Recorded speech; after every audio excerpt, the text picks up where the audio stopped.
ሰላም ለእናንተ ይሁን ቤተሰብ፣ እንዴት ናችሁ? ደህና ናችሁ? በእግዚአብሔር ይመስገን ደህና ነኝ። ሐረግ ድራማ ተለቋል። እንግዲህ ናታን ካለበት ክፍል ሄዶ አንኳኩቶ ይከፍትለትና ቢኒ ይገባለኝ። እንግዲህ ቢኒም ይህን ሁሉ ስታደርግ ሳትነግረኝ ሳታማክረኝ ደግሞ ስለተናገርኩ ነገር በጣም ይቅርታ ሲለው፣ ናታንም ቢኒ አንተ እኮ ትክክል ነህ፣ ይልቅ ትላንትና ደጋግም የስልክ ስደውልልህ አታነሳም ነበረ ሲለው፣ ያልነገረችም እንዴ ከጽ ጋር ነበርኩኝ ሲለው፣ እንዲህ ምን ተፈጥሮ ነው ንገረኝ ሲለው፣ እንግዲህ ቢኒ ጽዮን ራሷን ልታጠፋ እንደነበረ ይነግረዋለኝ። ከዛ እንግዲህ ናታንም በጣም ደንግጦ እየሮጠ ወደ ቤት ይመጣል። ቢኒም ተከትሎት አብሮ ይመጣል።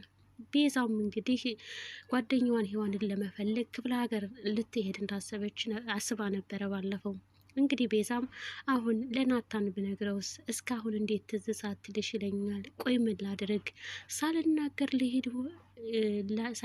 ልሄድ ይሆን ወይ ፈጣሪ ሆይ በመንገዴ አንተ ብቻ ተከተለኝ እያለች እያሰበች ነበረ። እንግዲህ ናታንም ወደ ቤት ይመጣና አንቺ ጽዮን እያለ ይጠራለኝ። ሉሊትም እናንተ ግን ከዛ ሲጠይቃተኝ ሉሊትም እናንተ ግን ምንድን ነው ችግራችሁ? እኔ ምን አውቅልሃለሁ እንዴ? ከዚህ ቤት እንደፈለጋችሁ የምትገቡ የምትወጡ ትልቅ ሰው የለም ብላችሁ ነው እንዴ?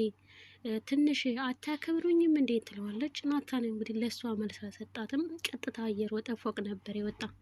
ሉሊትም እኔ ሳውራ አንድ ሰው ንግግር አይጥመውም፣ ከዚህ በኋላ ትንፍሽ አልልም።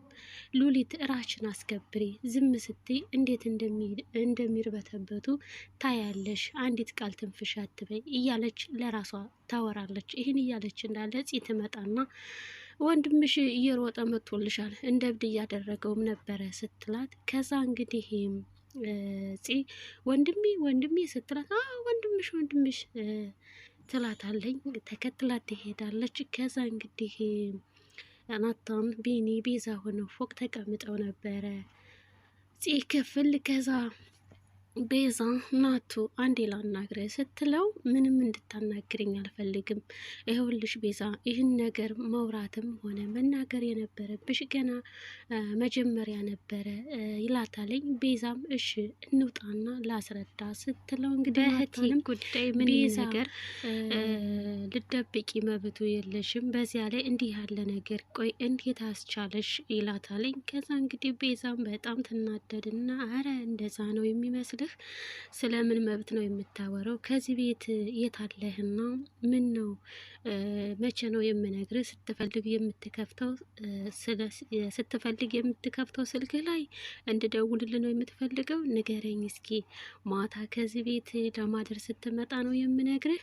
መብትና ግዴታህን የረሳኸው አንተ ነህ። መጀመሪያ ለእህት ድረስላት እሺ ብላ ልትወጣ ስትል እንግዲህ ፄ በር ላይ ትደርሳለች። የተናገርኩትን ሁሉ ሰማሽ እንዴ ስትላት እንግዲህ ፂም እንዳልሰማች ትነግራታለች። ከዛ እንግዲህ ናታንም አሁን ስለተፈጠረው ነገር አውሪኝ፣ ንገሪኝ። ልትሞች ነበረ፣ ጥላሽ ልትሄጅ ነበረ። እኔ ያላንቺ ማን አለኝ? ይህን ሁሉ የምሆነው እኮ ላንቺ ነው። ምንድን ነው ያደረግኩሽ? አትወጅኝም ወይ? እስኪ ንገሪኝ እያላት ነበረ ናታንም።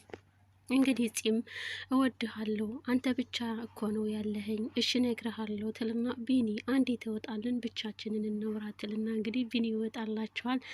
እንደማትቆጣኝ ቃል ግባልኝ ስትለው ናታንም ችግር የለውም ንገሪኝ ይላታለኝ። እንግዲህ ፂም ራሴን ላጠፋ አልነበረም የቤዛ ሀሳብ ነው፣ እኔና ቢኒን ለማስታረቅ ስትል ነው ስትለው እንግዲህ ናታንም ምን አይነት ቀልድ ነው የምቀልጁ?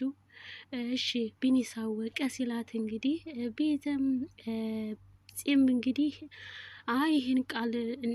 ይህንማ እንዴት ሊያቅ ይችላል ስትለው ናታንም እንግዲህ ቢያቅ ይሻልሻል፣ እናንተ ምን አይነት ጉዶች ናችሁ እያለ በጣም እየተናደደ ነበረ። ይሄ በዚህ እንዳለ እንግዲህ ገኒ ጉልት ሂዳ ተፍ እያለች እያለ ዳጊ ቤት ሲፈልጋት ያጣትና ስልክ ይደውልላታል።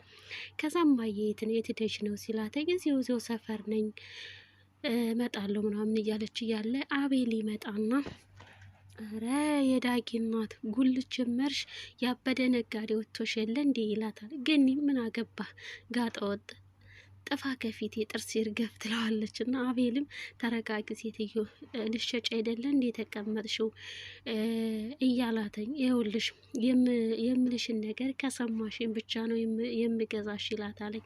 ገኒም ያንተ ገንዘብ ባፍንጫ ይውጣ ዞር በልልኝ ከፊቴ ትለዋለች። ከዛ አቤልም እንግዲህ ጸባይ ከቤታችሁ ነው እንዴ ተበጠበጠው? ይኸውልሽ የሚጠቅምሽን ነገር ልንገርሽ የመጣሁት የምጠቅምሽን ነገር ልነግርሽ ነው የመጣሁትኝ። እኔ የምኖረው ከልጅሽ ጋራ ነው ብታይ ስለ አንቺ አውርታ አጠግብ ይላታለኝ። ገኒም እውነትህን ነው እንዴ ትለዋለች። አንተ ከልጅ ጋር ነው የምትኖረው? ቀጣፊ አንተ ከዚህ ከስራዬ ሄድልኝ ብላም እንትን ትለዋለች። ከዛ እሱም እንግዲህ ታዲያ ከእሷ ጋር ካልሆንኩ ከዚህ ሰፈር ታይኝ ነበር እንዴ? ተይው ድሮም ክብረ አይወድልሽም ብሎ ጥሏት ይሄዳለኝ። እንግዲህ ገኒም በሀሳቧ ቆይ ያለኝ እውነቱን ይሆን እንዴ? ቢሆንስ ይሄ የማይረባ ምን አባቱ ሊያተርፍልኝ? መቼስ ለኔ አስቦ አይሆን አንድ ነገር አስቦ ነው እንጂ እያለች በሀሳብ እየተከዘች ነበረ። ያው ገኒ እንግዲህ ጉልት የጀመረችው ስትወጣም ስትገባም እንግዲህ ኤፉን ለማየት ነው። ከዛ እንግዲህ ይሄ በዚህ እንዳለ ቢኒ እንግዲህ ከሉሊት ጋር ሳሎን ቁጭ ብሎ ነበረ። ከዛ ስልክ ይደወልለታል። ስልክ ተደውሎለት ከዛ ብር ብሎ ወጥቶ ሲሄድ ከዛ ሉሊትም እንግዲህ ምንድን ነው ምናምን እያለች እያወራች እያለ ቤዛ ትመጣና ሉሊት ምንድን ነው እንደዚህ ብቻሽን የሚያስወራሽ ስትላት ምንም አይደል ከዚህ ቤት ስርዓት የሚባል ነገር የለም እንዴ? ሁሉም ሰው እንደ ከተማ ባስ እንደፈለገ ይገባል እንደፈለገ ይወጣል። ምንድን ነው ነገሩ ትላታለች። ከዛ እንግዲህ ቤዛ አንቺ ስለ ሰው ህይወት ምን አገባሽ? አርፈሽ ራሽን ህይወት አትኖርም እንዴ? ትልና እኔ ምልሽ ሉሊት የህዋን አያት የት እንደምትኖር ነግራሻለች እንዴ ብላ ስትጠይቃተኝ ከዛ ሉሊትም ምን አገባኝ የራሴን ህይወት አርፌ አልኖርም አሁን ትላታለች።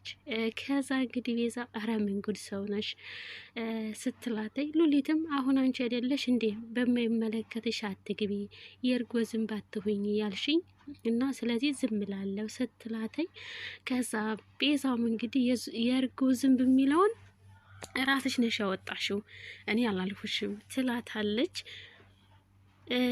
ከዛ እንግዲህ ጽና ናታን ከፎቅ ወደ ታች ሲወርዱ እንግዲህ ቤዛ ተነስታ ወጥታ ትሄዳለች። ናታንም እንግዲህ ወጥቶ ሄዶ ቤዚ ይቅርታ በጊዜው በጣም ስለተናደርኩ ነው ምናምን ነገር ቢላትም ልትረዳው አልቻለችም። ተናዳ ተመልሳ ስትገባ እንግዲህ ጺም ወንድሜን ያረጋጋታለሁ ስትለው እሺ እህቴ ይላታል። ከዛ እንግዲህ ሉሊት እናንተ እህቴ ወንድሜ እየተባባላችሁ ልጅቷ እንደዚህ የምታደርባት ለምንድን ነው ስትል ከዛ እንግዲህ ናታንም ዝም በይ አንቺ ናታንም እንግዲህ ዝም በይ አንቺ አትሞጣሞጭ ይልቅ ቢኒ የት ሄደ ሲላተኝ ቢኒ መርዶ እንደተረዳ ሰው ብን ብሎ ወጥቶ ሄዷል ስትለው ናታንም ሩጦ ወጥቶ ይሄዳለኝ። ከዛ ቤዛ እንግዲህ ክፍሏ ገብታ ቁጭ ብላ ያለች ጤት መጣና እንዴ ቤዚ ወንድሜ እኮ እኔ በጣም እንደሚወደኝ ታውቂያለሽ ስትላተኝ እኔ አልወድሽም እንዴ ስትላት አይ አንቺም በሱ ቦታ ብትሆኚ አንቺ የምታደርጊው ይህን ነው ይሁን አንቺን ለማረጋጋት ብዬ ነው ስትላተኝ እንግዲህ ቤዛም ናታን ፊት ነሳኝ ታውቂያለሽ ፊት ነሳኝ ስትላተኝ ከዛ ጺም እንግዲህ ያንም የመሰለ ሸበላ ጠብሰሽ መቼም ወንድሜን እስከ ዛሬ ወደዋለሁ አትይም ትላታለች። እና በዛ እየተሳሳቁ እያለ ሉሊት ትመጣና በር ታንኳኳለች። ክፈቱልኝ ሉሊት ነኝ ስትል አንፈልግሽም ትላታለች ጽዮን። ከዛ እንዴ ለምን ያንቺ ወሬ ሰልችቶና ስትላት ወይ የሰው ያለሽ ያሰኛችሁ ትላታለች። ከዛ እንግዲህ ቤዛ በጣም ትስቃለች። ኧረ አያስቅም የእሷ ነገር እኮ ሰልችት ነው ስትላተኝ እንግዲህ ቤዛም እንደዚህ ያሉ ሰዎች ስቀን ካላለፍናቸው ከተናደድንላቸውማ በቃ የባሰቁም ስቅላችን ነው የሚያሳዩን ስትላተኝ እንግዲህ ጽዮን ይህ ሻንጣ ደግሞ የምን ሻንጣ ነው ስትላተኝ ያዘጋጀሹ ሻንጣ የምን ሻንጣ ነው ስትላተኝ አይ ዝም ብዬ እንደዚሁ ነው አለቻተኝ። ሐረግ ድራማ እንግዲህ ለዛሬ የነበረኝ ይህን ይመስላል። ላይክ ሰብስክራይብ በማድረግ አበረታቱኝ። አመሰግናለሁ።